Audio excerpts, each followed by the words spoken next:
The foot in, and I'm attached to the top of the erector femoris with my hand. Basically, that big thigh muscle that goes from knee to hip, he's stretching it long ways.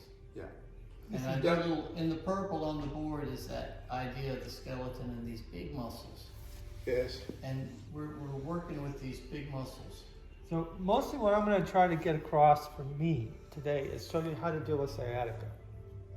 And it's a real big problem, and I deal with it all the time with clients. And it can come in a lot of different forms.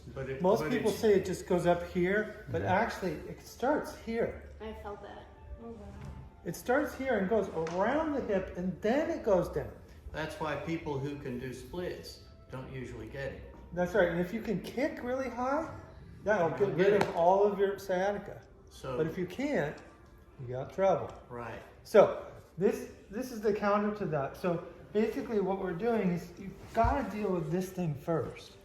If you think of If the you thigh, just think about the back, you think won't of the get thigh like a sciatica. big fish, and you're going to stretch it.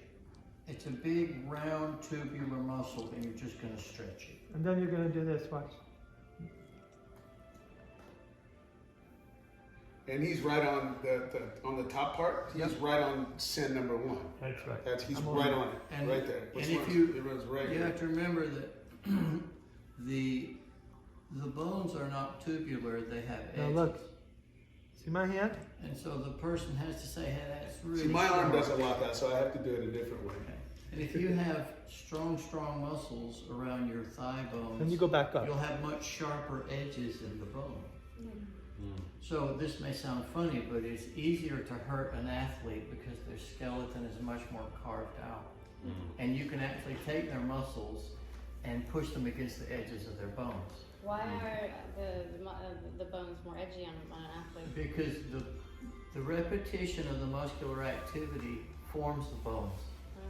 So if you're not strong enough and you don't feel like you can really affect it, I tend to do it this way too. See that? See my knee? You gotta be really careful with the leverage, especially See that? because it's very You don't sharp. need much pressure. You don't need much pressure. It's just like that, and I won't do the rest of the leg most of the time because he can't take it. No. And where his knee is now, if he leaves it there, I can feel my whole leg light up all the way to my toenail. And then you